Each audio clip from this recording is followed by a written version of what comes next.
Hello guys, good evening, नमो नमः, नमः संस्कृताय। मैं माला मैम आप सभी का हार्दिक स्वागत और अभिनंदन करती हूँ आपके अपने यूट्यूब चैनल EMS क्लासेस 1 में।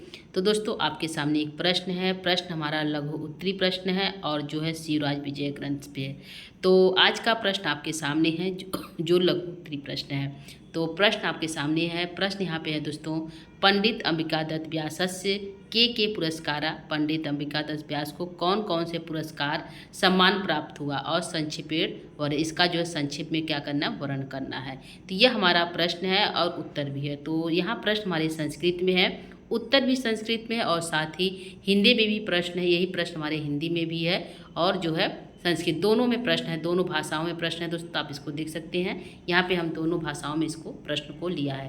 तो यहाँ पे पंडित अंबिका दत्त व्यास को कौन कौन से पुरस्कार और सम्मान प्राप्त हुआ, संक्षेप में वर्णन करें। तो हिंदी में भी है और संस्कृत में भी है। तो इसको देखना न भूलिएगा, यह प्रश्न इंपॉर्टेंट है। अंबिका दत्त व्यास को कौन कौन से पुरस्कार प्राप्त हुआ, ठीक है। तो आइए हम सबसे पहले हिंदी की तरफ चलते हैं। हिंदी के प्रश्नों को मतलब इसके उत्तर हिंदी में देखते हैं, फिर संस्कृत में देखते हैं। तो चलते हैं हिंदी की तरफ। तो यहाँ पे प्रश्न हमारा है, उत्तर की तरफ चलते हैं। प्रश्न है, अंबिका दत्त व्यास को कौन कौन से प्राप्त पुरस्कार और सम्मान प्राप्त हुआ, संक्षेप में वर्णन करना है। तो उत्तर हमारा है, अंबिका दत्त व्यास संस्कृत साहित्य के महान विद्वान और कवि और आचार्य थे। तो क्या थे, विद्वान भी थे, कवि भी थे और आचार्य भी थे।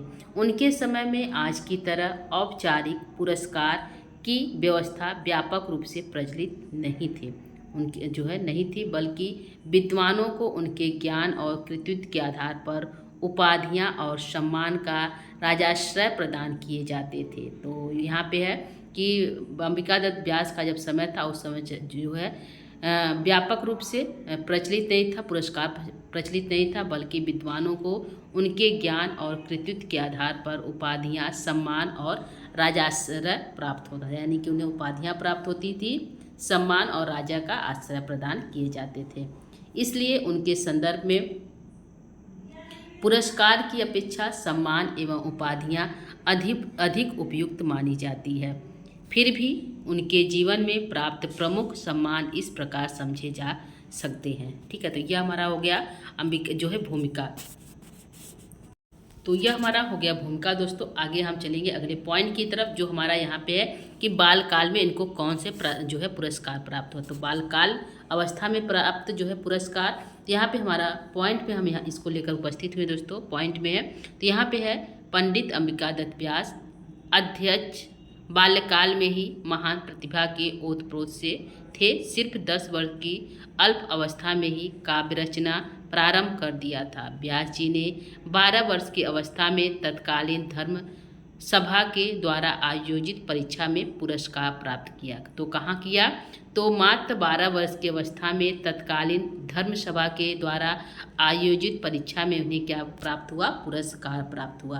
तो पंडित अंबिका दत्त व्यास बालकाल से ही महान प्रतिभा के से ओतप्रोत थे। सिर्फ 10 वर्ष की अल्प अवस्था में ही काव्य रचना प्रारंभ कर दिया, यानी कि 10 वर्ष के जब थे तभी उन्होंने काव्य की रचना कर ली। लेकिन जब 12 वर्ष के हुए तो उन्होंने तत्कालीन धर्म सभा के द्वारा आयोजित परीक्षा में क्या किया, पुरस्कार को प्राप्त कर लिया। तो ये हमारा हो गया पुरस्कार एक पॉइंट में। अगला हमारा दूसरा है कि श्री तेलंगन अष्टावधान के सुवीरेश कबीरेश होगा, ठीक है दोस्तों। यहाँ पे श्री तेलंग अष्टावधान के सुकबीरेश ऐसा संबोधित करने पर हिंदी के मूर्धन्य कवि भारतेंदु हरिश्चंद्र ने काशी कवितावर्धिनी की ओर से सुकवि का गौरव प्रदान किया। तो किसने किया सुकवि का गौरव, तो यहाँ में भारतेंदु हरिश्चंद्र जो हिंदी के कवि हैं, उन्होंने काशी कवितावर्धिनी की ओर से अंबिका दत्त व्यास को सुकवि का गौरव प्रदान किया। तो ये हमारा दूसरा पॉइंट हो गया, ठीक है। तीसरा हमारा हो गया, हेडिंग हो जाएगा सुकवि की उपाधि। ये दूसरी हेडिंग आप डाल कर सकते हैं, सुकवि की उपाधि, इन्हें सुकवि की उपाधि कब प्राप्त हुई। अगला है, तीसरा हमारा पॉइंट है कि अंबिका व्यास जी को शास्त्रार्थ तथा कविता करने में व्यास जी को इतना अभ्यास हो गया था कि एक घड़ी यानी 24 घंटे में 100 श्लोक बना लेते थे। इसलिए संवत 1938 में यानी कि 1881 ईस्वी में काशी में इन्हें जो है पुरस्कार प्राप्त हुआ।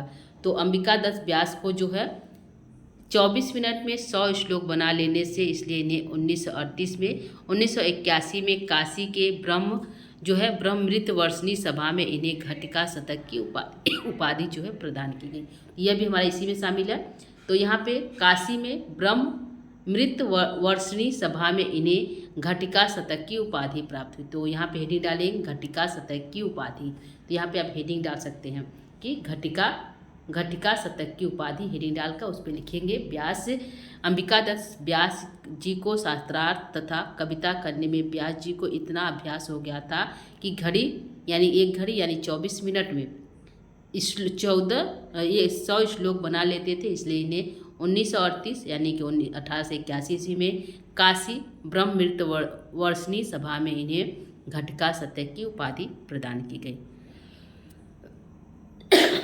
ठीक है, तो ये हमारा हो गया। अगली पॉइंट हमारा है कि 100 प्रश्नों को सुनकर सभी प्रश्नों को क्रमानुसार उत्तर देने की अद्भुत क्षमता इनको प्राप्त थी, जिनके कारण इन्हें शतावधान की भी उपाधि प्राप्त हुई। यहाँ पे डालेंगे शतावधान की उपाधि प्राप्त हुई। ठीक है, शतावधान की उपाधि प्राप्त हुई हेडिंग डालेंगे और उस पर लिखेंगे 100 प्रश्नों को सुनकर सभी प्रश्नों का क्रमानुसार उत्तर देने की अद्भुत क्षमता इनको प्राप्त थी, जिसके कारण इन्हें शतावधान की भी उपाधि प्रदान की गई।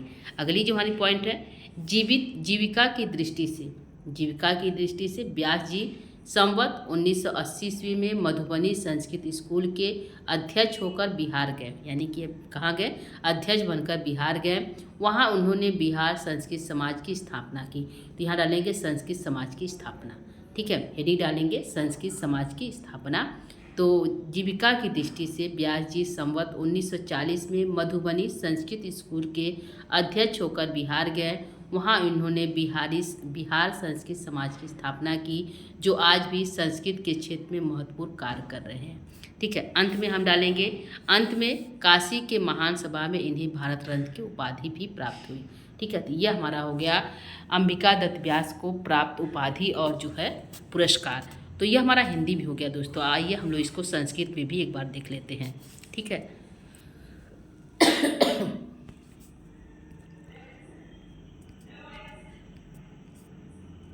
ठीक है, ये हमारे प्रश्न हो गए संस्कृत में। देख लीजिए आप, पंडित अंबिका दत्त व्यासस्य के पुरस्कारा समानाश्च प्राप्ता संक्षेपेण वर्णयत। तो कौन कौन से पुरस्कार प्राप्त हुए, संक्षेप में वर्णन कीजिए। तो उत्तर की तरफ चलते हैं। अंबिका दत्त व्यास संस्कृत साहित्यस्य महान विद्वान कवि आचार्यस् आसीत्। तस् काले अद्यतनवत् औपचारिक पुरस्कार व्यवस्था न आसीत्, अपितु विद्वद्भ्य तेषां ज्ञान कृतित्वयोः आधारेण उपाधयः सम्माना राजाश्रयश्च प्रदीयन्ते स्म। अतः तस्य विषये पुरस्कारा इति उपेक्षया सम्मानः उपाधयः अधिकम् उपयुक्ता मन्यते। तथापि तेन प्राप्ता प्रमुख सम्मानः संक्षेपेण अधोलिखिता। उन्हें जो प्राप्त हुआ है उसका जो उन्हें प्रमुख रूप से सम्मान प्राप्त हुआ उसको हम संक्षेप में यहाँ पे बता रहे हैं। तो पहली हेडिंग यहाँ पे है बाल्यावस्थायाम पुरस्कार प्राप्ति। बाल अवस्था में उन्हें कौन सा पुरस्कार प्राप्त हुआ। तो व्यास जो है बाल्यादेव अत्यंत प्रतिभाशाली आसीत्। व्यास जी बालकाल में ही अत्यंत प्रतिभाशाली थे। 10 वर्ष की अवस्था में काव्य रचना प्रारब्धवान। 10 वर्ष की अवस्था में उन्होंने काव्य की रचना का प्रारंभ कर दिया। 12 वर्षीय अवस्थायां धर्मसभया आयोजितायां परीक्षायां सह पुरस्कारं प्राप्तवान। ये आपको पता है 12 वर्ष की अवस्था में धर्म सभा में आयोजित परीक्षा में उन्हें क्या हुआ, पुरस्कार प्राप्त हो गया।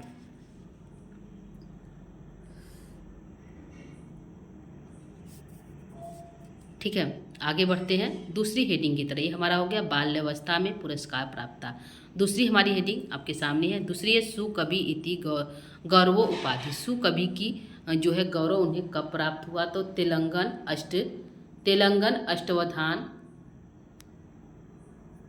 तेलंगन अष्टवधानस्य सुकबीरेश इति संबोधनेन प्रसिद्ध कविना भारतेन्दु हरिश्चंद्रेण तस्मै सुकवि इति गौरव उपाधि काशी कविता वर्धिन्या सभया प्रदत्या। तो यहाँ पे काशी सभा में जो है इन्हें जो है सुकवि की उपाधि प्राप्त हुई। अगला हमारी हेडिंग घटिका शतक उपाधि। घटिका शतक की उपाधि कब प्राप्त हुई?